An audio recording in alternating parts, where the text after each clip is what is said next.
मुंशी प्रेमचंद्र द्वारा रचित उपन्यास निर्मला भाग 10। निर्मला सारी रात रोती रही। इतना कलंक उसने जिया राम को गहने ले जाते देखने पर भी मुंह खोलने का साहस नहीं किया। इसलिए तो कि लोग समझेंगे कि वह मिथ्या दोषारोपण करके लड़कों से बैर साध रही है। आज उसके मौन रहने पर उसे अपराधीन ठहराया जा रहा है। यदि वह जिया राम को उसी क्षण रोक देती और जिया राम लज्जावश कहीं भाग जाता तो क्या उसके सिर अपराध ना मढ़ा जाता। सियाराम के ही साथ उसने कौन सा दुर्व्यवहार किया था। वह कुछ बचत करने के ही विचार से तो सियाराम से सौदा मंगवाया करती थी। क्या वह बचत करके अपने लिए गहने गड़वाना चाहती थी। जब आमदनी का यह हाल हो रहा था तो पैसे पैसे पर निगाह रखने के सिवा कुछ जमा करने का उसके पास और साधन ही क्या था। जवानों की जिंदगी का तो कोई भरोसा नहीं, बूढ़ों की जिंदगी का क्या ठिकाना। बच्ची के विवाह के लिए वह किसके सामने हाथ फैलाती। बच्ची का भार कुछ उसी पर तो नहीं था। वह केवल पति की सुविधा के लिए ही कुछ बटोरने का प्रयत्न कर रही थी। पति की ही क्यों, सियाराम ही तो पिता के बाद घर का स्वामी होता। बहन के विवाह करने का भार क्या उसके सिर पर ना पड़ता। निर्मला सारी कतर ब्योंत पिता और पुत्र का संकट मोचन करने के लिए ही कर रही थी। बच्ची का विवाह इस परिस्थिति में संकट के सिवा और क्या था, पर इसके लिए भी उसके भाग्य में अपयश ही बदा था। दोपहर हो गई पर आज भी चूल्हा नहीं जला। खाना भी जीवन का काम है, इसकी किसी को सुध ही ना थी। मुंशी जी बाहर बेजान पड़े थे और निर्मला भीतर। बच्ची कभी भीतर जाती कभी बाहर, कोई उससे बोलने वाला ना था। बार बार सियाराम के कमरे के द्वार पर जाकर खड़ी होती और बैया बैया पुकारती। बैया जवाब ना देता था। संध्या समय मुंशी जी आकर निर्मला से बोले, तुम्हारे पास कुछ रुपए हैं। निर्मला ने चौंक कर पूछा, क्या कीजिएगा। मुंशी जी बोले, मैं जो पूछता हूँ उसका जवाब दो। निर्मला बोली, क्या आपको नहीं मालूम है, देने वाले तो आप ही हैं। मुंशी जी बोले, तुम्हारे पास कुछ रुपए हैं या नहीं, अगर हो तो मुझे दे दो, ना हो तो साफ जवाब दो। निर्मला ने अब भी साफ जवाब नहीं दिया। बोली, होंगे तो घर में ही होंगे ना, या मैंने कहीं भेज दिए। मुंशी जी बाहर चले गए। वह जानते थे कि निर्मला के पास रुपए हैं, वास्तव में थे भी। निर्मला ने भी यह नहीं कहा कि नहीं है या मैं ना दूंगी, पर उसकी बातों से प्रकट हो गया कि वह देना नहीं चाहती। 9 बजे रात को मुंशी जी ने आकर रुक्मिणी से कहा, बहन मैं जरा बाहर जा रहा हूँ, मेरा बिस्तर भूंगी से बंधवा देना और ट्रंक में कुछ कपड़े रखवा कर बंद कर देना। रुक्मिणी भोजन बना रही थी। बोली, बहू तो कमरे में है, कह क्यों नहीं देते, कहाँ जाने का इरादा है। मुंशी जी बोले, मैं तुमसे कहता हूँ, बहू से कहना होता तो तुमसे क्यों कहता। आज तुम क्यों खाना पका रही हो। रुक्मिणी बोली, कौन पकाए, बहू के सिर में दर्द हो रहा है। आखिर इस वक्त कहाँ जा रहे हो, सवेरे चले जाना ना। मुंशी जी बोले, इस तरह टालते टालते तो आज 3 दिन हो गए। इधर उधर घूम घूम कर देखूं, शायद कहीं सियाराम का पता मिल जाए। कुछ लोग कहते हैं कि एक साधु के साथ बातें कर रहा था, शायद वो ही कहीं बहका ले गया हो। रुक्मिणी ने पूछा, तो लौटोगे कब तक। मुंशी जी बोले, कह नहीं सकता, हफ्ता भर लग जाए, महीना भर लग जाए, क्या ठिकाना है। रुक्मिणी ने पूछा, आज कौन सा दिन है, किसी पंडित से पूछ लिया यात्रा है कि नहीं। मुंशी जी भोजन करने बैठे। निर्मला को इस वक्त उन पर बड़ी दया आई। उसका सारा क्रोध शांत हो गया। खुद तो ना बोली, बच्ची को जगाकर चुमकारती हुई बोली, देख तेरे बाबूजी कहाँ जा रहे हैं, पूछ तो। बच्ची ने द्वार पर झांक कर पूछा, बाबूजी कहाँ जाते हो। मुंशी जी बोले, दूर जाता हूँ बेटी, तुम्हारे भैया को खोजने जाता हूँ। बच्ची ने वहीं से खड़े खड़े कहा, अम्बी तलेंगे। मुंशी जी बोले, बड़ी दूर जाते हैं, तुम्हारे वास्ते चीजें लाएंगे, यहाँ क्यों नहीं आती। बच्ची मुस्कुराकर छिप गई और एक क्षण में किवाड़ से सिर निकालकर बोली, अम्बी तलेंगे। मुंशी जी ने उसी स्वर में कहा, तुमको नहीं ले तलेंगे। बच्ची ने पूछा, हमको त्यों नहीं ले तलोगे। मुंशी जी बोले, तुम तो हमारे पास आती नहीं हो। लड़की ठुमकती हुई आकर पिता की गोद में बैठ गई। थोड़ी देर के लिए मुंशी जी उसकी बाल क्रीड़ा में अपनी अंतर्वेदना भूल गए। भोजन करके मुंशी जी बाहर चले गए। निर्मला खड़ी ताकती रही। कहना चाहती थी, व्यर्थ जा रहे हो, पर कह ना सकती थी। कुछ रुपए निकाल कर देने का विचार करती थी, पर दे ना सकती थी। अंत को ना रहा गया। रुक्मिणी से बोली, दीदी जी जरा समझा दीजिए, कहाँ जा रहे हैं। मेरी जबान पकड़ी जाएगी, पर बिना बोले रहा नहीं जाता। बिना ठिकाने कहाँ खोजेंगे, व्यर्थ हैरानी होगी। रुक्मिणी ने करुणा सूचक नेत्रों से देखा और अपने कमरे में चली गई। निर्मला बच्चे को गोद में लिए सोच रही थी कि शायद जाने से पहले बच्ची को देखने या मुझसे मिलने के लिए आए, पर उसकी आशा विफल हो गई। मुंशी जी ने बिस्तर उठाया और तांगे पर जा बैठे। उसी वक्त निर्मला का कलेजा महसूसने लगा। उसे ऐसा जान पड़ा कि अब इनसे भेंट ना होगी। वह अधीर होकर द्वार पर आई कि मुंशी जी को रोक ले, पर तांगा जा चुका था। दिन गुजरने लगे। 1 महीना पूरा निकल गया, लेकिन मुंशी जी ना लौटे। कोई खत भी ना भेजा। निर्मला को अब नित्य यही चिंता बनी रहती कि वह लौट कर ना आए तो क्या होगा। उसे चिंता न होती थी कि उन पर क्या बीत रही होगी, कहाँ-कहाँ मारे-मारे फिरते होंगे, स्वास्थ्य कैसा होगा। उसे केवल अपनी और उससे भी बढ़कर बच्ची की चिंता थी। गृहस्थी का निर्वाह कैसे होगा? ईश्वर कैसे बेड़ा पार लगाएंगे? बच्ची का क्या हाल होगा? उसने कतर-ब्योंत करके जो रुपए जमा कर रखे थे, उसमें कुछ न कुछ रोज कमी होती थी। मानो कोई उसकी देह से रक्त निकाल रहा हो। झुंझलाकर मुंशी जी को कोसती। लड़की किसी चीज के लिए रोती तो अभागिनी, कलमुही कहकर झल्लाती। यही नहीं, रुक्मिणी का घर में रहना उसे कष्टकर जान पड़ता था।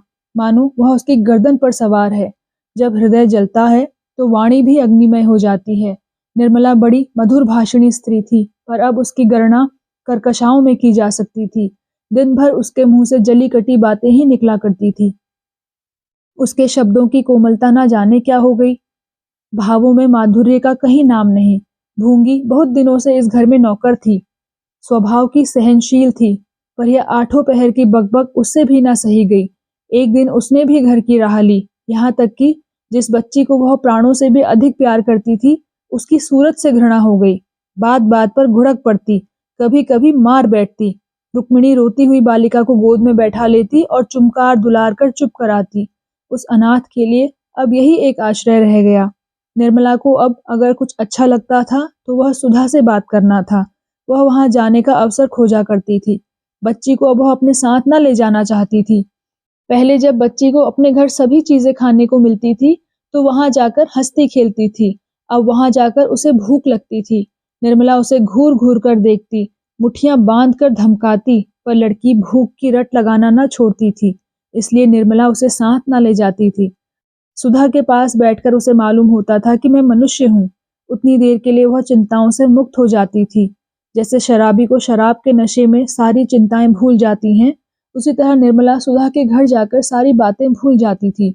जिसने उसे उसके घर पर देखा हो, वह उसे यहाँ देखकर चकित रह जाता। वही कर्कश, कटुभाषिणी स्त्री यहाँ आकर हास्य, विनोद और माधुर्य की पुतली बन जाती थी। यौवन काल की स्वाभाविक वृत्तियां अपने घर का रास्ता बंद पाकर यहाँ किलौने करने लगती थी। वहां आते वक्त वह मांग चोटी, कपड़े लत्ते से लैस होकर जाती और यथासाध्य अपनी विपत्ति कथा को अपने मन में ही रखती थी। यहाँ रोने के लिए नहीं, हंसने के लिए आती थी। पर कदाचित उसके भाग्य में यह सुख न बधा था। निर्मला मामूली तौर से दोपहर या तीसरे पहर सुधा के घर जाया करती थी। एक दिन उसका जी इतना उबा कि सवेरे ही जा पहुंची। सुधा नदी स्नान करने गई थी। डॉक्टर साहब अस्पताल जाने के लिए कपड़े पहन रहे थे। मेहरी अपने काम धंधे में लगी हुई थी। निर्मला अपनी सहेली के कमरे में जाकर निश्चिंत बैठ गई। उसने समझा सुधा कोई काम कर रही होगी, अभी आती होगी। जब बैठे बैठे 2-3 मिनट गुजर गए तो उसने अलमारी से तस्वीरों की एक किताब उतार ली और केश खोल पलंग पर लेटकर चित्र देखने लगी। इस बीच में डॉक्टर साहब को किसी जरूरत से निर्मला के कमरे में आना पड़ा।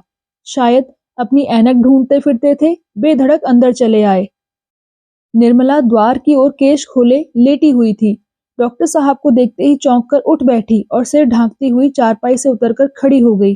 डॉक्टर ने लौटते हुए चिक के पास खड़े होकर कहा, क्षमा करना निर्मला, मुझे मालूम न था कि तुम यहाँ हो। मेरी ऐनक मेरी कमरे में नहीं मिल रही है, जाने कहाँ उतार कर रख दी थी। मैंने समझा शायद यहाँ हो। निर्मला ने चारपाई के सिरहाने वाले आले पर निगाह डाली तो ऐनक की डिबिया दिखाई दी। उसने आगे बढ़कर डिबिया उतार ली और सिर झुकाए, देह समेटे, संकोच में डॉक्टर साहब की ओर हाथ बढ़ाया। डॉक्टर साहब ने निर्मला को 2-1 बार पहले भी देखा था, पर इस समय के ऐसे भाव कभी उनके मन में न आए थे। जिस ज्वाला को वह बरसों से हृदय में दबाए हुए थे, वह आज पवन का झोंका पाकर दहक उठी। उन्होंने ऐनक के लिए हाथ बढ़ाया तो हाथ कांप रहा था। ऐनक लेकर भी वह बाहर न गए, वहीं खोए हुए से खड़े रहे। निर्मला ने इस एकांत से भयभीत होकर पूछा, सुधा कहीं गई है क्या?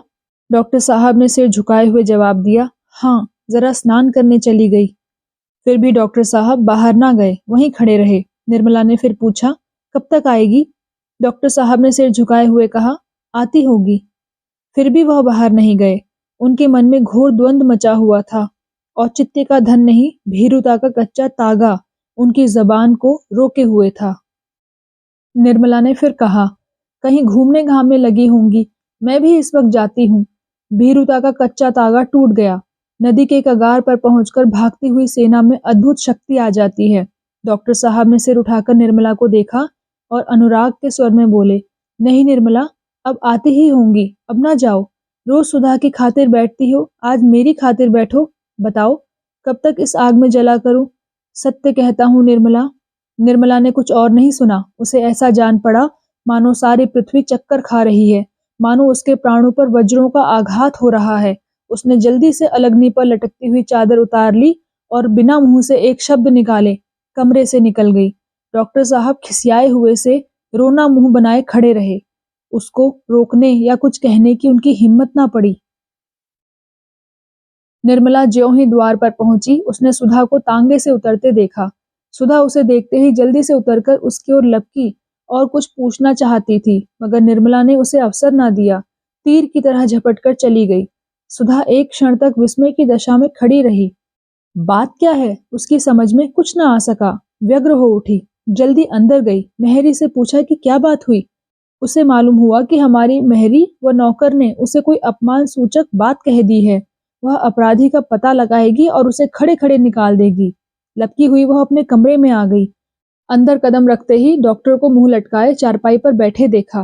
पूछा, निर्मला यहाँ आई थी? डॉक्टर साहब ने सिर खुजलाते हुए कहा, हाँ आई तो थी। सुधा बोली, किसी मेहरी अहरी ने उन्हें कुछ कहा तो नहीं? मुझसे बोली तक नहीं, झपट कर निकल गई। डॉक्टर साहब की मुख कांति मलिन हो गई। कहा, यहाँ तो उन्हें किसी ने भी कुछ नहीं कहा। सुधा बोली, किसी ने कुछ नहीं कहा? देखो मैं पूछती हूँ, ईश्वर जानता है, पता पा जाऊंगी तो खड़े खड़े निकाल दूंगी। डॉक्टर साहब सिट पिटाते हुए बोले, मैंने तो किसी को कुछ कहते नहीं सुना। तुम्हें उन्होंने देखा ना होगा। सुधा बोली, वाह, देखा ही ना होगा। उनके सामने तो मैं तांगे से उतरी हूँ। उन्होंने मेरी ओर ताका भी, पर बोली कुछ नहीं। इस कमरे में आई थी। डॉक्टर साहब के प्राण सूखे जा रहे थे। हिचकिचाते हुए बोले, आई क्यों नहीं थी? सुधा बोली, तुम्हें यहाँ बैठे देखकर चली गई होंगी। बस किसी मेहरी ने कुछ कह दिया होगा। नीच जात है ना, किसी को बात करने की तमीज तो है नहीं। अरे ओ सुंदरिया, जरा यहाँ तो आ। डॉक्टर बोले, उसे क्यों बुलाती हो? वह यहाँ से सीधे दरवाजे की तरफ गई, मेहरियों से बात तक नहीं हुई। सुधा बोली, तो फिर तुम ही ने कुछ कह दिया होगा। डॉक्टर साहब का कलेजा धक धक करने लगा। बोले, मैं भला क्या कह देता? क्या ऐसा गवार हूं? सुधा बोली, तुमने उन्हें आते देखा, तब भी बैठे रह गए? डॉक्टर बोला, मैं यहाँ था ही नहीं, बाहर बैठक में अपनी ऐनक ढूंढता रहा। जब वहां ना मिली तो मैंने सोचा शायद अंदर हो। यहाँ आया तो उन्हें बैठे देखा। मैं बाहर जाना चाहता था कि उन्होंने खुद पूछा, किसी चीज की जरूरत है? मैंने कहा, जरा देखना यहाँ मेरी ऐनक तो नहीं है। ऐनक इसी सिरहाने वाले ताक पर थी। उन्होंने उठाकर दे दी। बस इतनी ही बात हुई। सुधा बोली, बस? तुम्हें ऐनक देते ही वह झल्लाई हुई बाहर चली गई, क्यों? डॉक्टर बोले, झल्लाई हुई तो नहीं चली गई। जाने लगी तो मैंने कहा, बैठिए, वह आती ही होंगी। ना बैठी तो मैं क्या करता? सुधा ने कुछ सोचकर कहा, बात कुछ समझ में नहीं आती। मैं जरा उनके पास जाती हूँ, देखो बात क्या है। डॉक्टर बोले, तो चली जाना, ऐसी जल्दी क्या है, सारा दिन तो पड़ा हुआ है। सुधा ने चादर ओढ़ते हुए कहा, मेरे पेट में खलबली मची हुई है। कहते हो जल्दी क्या है? सुधा तेजी से कदम बढ़ाती हुई निर्मला के घर की ओर 5 मिनट में जा पहुंची। देखा तो निर्मला अपने कमरे में चारपाई पर पड़ी रो रही थी और बच्ची उसके पास खड़ी पूछ रही थी, अम्मा क्यों रोती हो? सुधा ने लड़की को गोद में ले लिया और निर्मला से बोली, बहन सच बताओ क्या बात है? मेरे यहाँ किसी ने तुम्हें कुछ कहा? मैं सबसे पूछ चुकी, कोई नहीं बतलाता। निर्मला आंसू पोंछती हुई बोली, किसी ने कुछ कहा नहीं बहन, भला वहां मुझे कौन कुछ कहता? सुधा बोली, तो फिर मुझसे बोली क्यों नहीं और आते ही आते रोने लगी? निर्मला बोली, अपने नसीबों को रो रही हूँ और क्या। सुधा बोली, तुम यो ना बतलाओगी तो मैं कसम रखा दूंगी। निर्मला बोली, कसम असम ना रखाना भाई, मुझे किसी ने कुछ नहीं कहा, झूठ किसे लगा दूं। सुधा बोली, खाओ मेरी कसम। निर्मला बोली, तुम तो नाहक जिद करती हो। सुधा बोली, अगर तुमने ना बताया निर्मला तो मैं समझूंगी तुम्हें मुझसे जरा भी प्रेम नहीं, बस जबानी जमा खर्च है। मैं तुमसे किसी बात का पर्दा नहीं रखती और तुम मुझे गैर समझती हो। मुझे तुम्हारे ऊपर बड़ा भरोसा था, अब जान गई कि कोई किसी का नहीं होता। सुधा की आंखें सजल हो गई। उसने बच्ची को गोद से उतार दिया और द्वार की ओर चली। निर्मला ने उठकर उसका हाथ पकड़ लिया और रोती हुई बोली, सुधा, मैं तुम्हारे पैरों पड़ती हूँ, मत पूछो। तुम्हें दुख होगा और शायद मैं अपना मुंह ना दिखा सकूं। मैं अभागिनी ना होती तो यह दिन क्यों देखती। अब तो ईश्वर से यही प्रार्थना है कि संसार से मुझे उठा ले। अभी यह दुर्गति हो रही है तो आगे न जाने क्या होगा। इन शब्दों में जो संकेत था वह बुद्धिमती सुधा से छिपा न रह सका। वह समझ गई कि डॉक्टर साहब ने छेड़छाड़ की है। उनका हिचक हिचक कर बातें करना और उसके प्रश्नों को टालना, उनकी वह ग्लानिमय कांतिहीन मुद्रा उसे याद आ गई। वह सिर से पांव तक कांप उठी। बिना कुछ कहे सुने सिंहनी की भांति क्रोध से भरी हुई द्वार की ओर चली। निर्मला ने उसे रोकना चाहा पर रोक ना सकी। देखते देखते सड़क पर आ गई और घर की ओर चली। तब निर्मला वहीं भूमि पर बैठ गई और फूट फूट कर रोने लगी। निर्मला दिन भर चारपाई पर पड़ी रही। मालूम होता है उसकी देह में प्राण नहीं है। न स्नान किया न भोजन करने बैठी। संध्या समय उसे ज्वर हो गया। रात भर देह तवे की भांति तपती रही। दूसरे दिन भी ज्वर न उतरा। हाँ, कुछ कुछ कम हो गया था। वह चारपाई पर लेटी हुई निश्चल नेत्रों से द्वार की ओर ताक रही थी। चारों ओर शून्य था। अंदर भी शून्य, बाहर भी शून्य। कोई चिंता न थी, न कोई स्मृति, न कोई दुख। मस्तिष्क में स्पंदन की शक्ति ही न रही थी। सहसा रुक्मिणी बच्ची को गोद में लिए हुए आकर खड़ी हो गई। निर्मला ने पूछा, क्या वह बहुत रोती थी? रुक्मिणी बोली, नहीं, यह तो सिसकी तक नहीं। रात भर चुपचाप पड़ी रही। सुधा ने थोड़ा सा दूध भेज दिया था, वही पिला दिया। निर्मला ने पूछा, अहिरन दूध ना दे गई थी? रुक्मिणी बोली, कहती थी पिछले पैसे दे दो तो दूं। तुम्हारा जी अब कैसा है? निर्मला बोली, मुझे कुछ नहीं हुआ है, कल जरा देह गर्म हो गई थी। रुक्मिणी बोली, डॉक्टर साहब का तो बुरा हाल हो गया। निर्मला ने घबराकर कहा, क्या हुआ, कुशल है ना? रुक्मिणी बोली, कुशल से हैं कि लाश उठाने की तैयारी हो रही है। कोई कहता है जहर खा लिया था, कोई कहता है कि दिल का चलना बंद हो गया था। भगवान जाने क्या हुआ। निर्मला ने ठंडी सांस ली और रुंधे हुए स्वर में बोली, हाय भगवान, सुधा की क्या गति होगी, वह कैसे जिएगी। यह कहते कहते वह रो पड़ी और बड़ी देर तक सिसकती रही। तब चारपाई से उतरकर सुधा के पास जाने को तैयार हुई।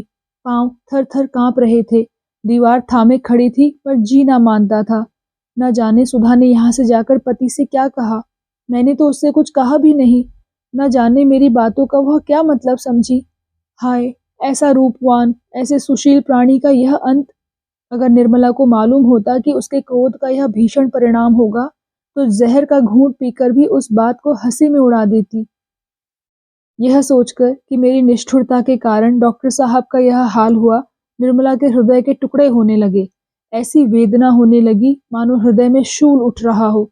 डॉक्टर साहब के घर चली। लाश उठ चुकी थी। बाहर सन्नाटा छाया हुआ था। घर में स्त्रियां जमा थी। सुधा जमीन पर बैठी रो रही थी। निर्मला को देखते ही वह जोर से चिल्लाकर रो पड़ी और आकर उसकी छाती से लिपट गई। दोनों देर तक रोती रही। जब औरतों की भीड़ कम हुई और एकांत हो गया तो निर्मला ने पूछा, यह क्या हो गया बहन, तुमने क्या कह दिया उनसे? सुधा अपने मन को इसी प्रश्न का उत्तर आज कितनी बार दे चुकी थी। उसका मन जिस उत्तर से शांत हो गया था वही उसने निर्मला को दिया। बोली, चुप भी तो ना रह सकती थी बहन, क्रोध की बात पर क्रोध आता ही है।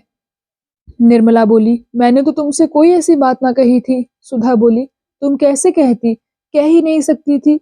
लेकिन उन्होंने जो बात हुई थी वह कह दी थी। उस पर मैंने जो मुंह में आया कहा। जब एक बात दिल में आ गई तो उसे हुआ ही समझना चाहिए। अवसर और घात मिले तो वह अवश्य ही पूरी हो। यह कहकर कोई नहीं निकल सकता कि मैंने तो हंसी की थी। एकांत में ऐसा शब्द जबान पर लाना ही कह देता है कि नीयत बुरी थी। मैंने तुम्हें कभी कहा नहीं बहन, लेकिन मैंने उन्हें कई बार तुम्हारी ओर झांकते देखा।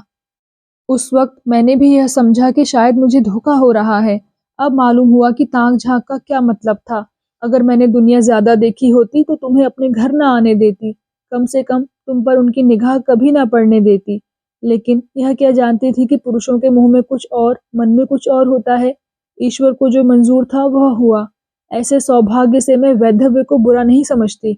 दरिद्र प्राणी उस धनी से कहीं सुखी है जिसे उसका धन सांप बनकर काटने दौड़े। उपवास कर लेना आसान है, विषैला भोजन करना उससे कहीं मुश्किल। इसी वक्त डॉक्टर सिन्हा के छोटे भाई और कृष्णा ने घर में प्रवेश किया। घर में कोहराम मच गया। 1 महीना और गुजर गया। सुधा अपने देवर के साथ तीसरे ही दिन चली गई। अब निर्मला अकेली थी। पहले हंस बोलकर जी बहला लिया करती थी, अब रोना ही एक काम रह गया। उसका स्वास्थ्य दिन दिन बिगड़ता गया। पुराने मकान का किराया अधिक था, दूसरा मकान थोड़े कम किराए का लिया। यह तंग गली में था, अंदर एक कमरा था और छोटा सा आंगन। न प्रकाश जाता न वायु, दुर्गंध उड़ा करती थी। भोजन का यह हाल कि पैसे रहते हुए भी कभी कभी उपवास करना पड़ता था। बाजार से लाए कौन, फिर अपना कोई मर्द नहीं, कोई लड़का नहीं, तो रोज भोजन बनाने का कष्ट कौन उठाए। औरतों के लिए रोज भोजन करने की आवश्यकता ही क्या। अगर एक वक्त खा लिया तो 2 दिन के लिए छुट्टी हो गई। बच्ची के लिए ताजा हलवा या रोटियां बन जाती थी। ऐसी दशा में स्वास्थ्य क्यों ना बिगड़ता। चिंता, शोक, दुरावस्था, एक हो तो कोई कहे, यहाँ तो त्रैताप का धावा था। उस पर निर्मला ने दवा न खाने की कसम खा ली थी। करती ही क्या, उन थोड़े से रुपयों में दवा की गुंजाइश कहाँ थी।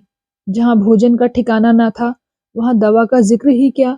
दिन दिन सूखती चली जाती थी। एक दिन रुक्मिणी ने कहा, बहू इस तरह कब तक घुला करोगी, जी से ही जहान है, चलो किसी वैद्य को दिखा लाऊं। निर्मला ने विरक्त भाव से कहा, जिसे रोने के लिए ही जीना हो उसका मर जाना ही अच्छा। रुक्मिणी बोली, बुलाने से तो मौत नहीं आती। निर्मला बोली, मौत तो बिना बुलाए आती है, बुलाने पर क्यों ना आएगी। उसके आने में बहुत दिन ना लगेंगे बहन, जय दिन चलती हूँ उतने साल समझ लीजिए। रुक्मिणी बोली, दिल छोटा मत करो बहू, और संसार का सुख ही क्या देखा है तुमने। निर्मला बोली, अगर संसार का यही सुख है जो इतने दिनों से देख रही हूँ तो उससे जी भर गया। सच कहती हूँ बहन, इस बच्ची का मुंह मुझे बांधे हुए है, नहीं तो अब तक कभी की चली गई होती। न जाने इस बेचारी के भाग्य में क्या लिखा है। दोनों महिलाएं रोने लगी।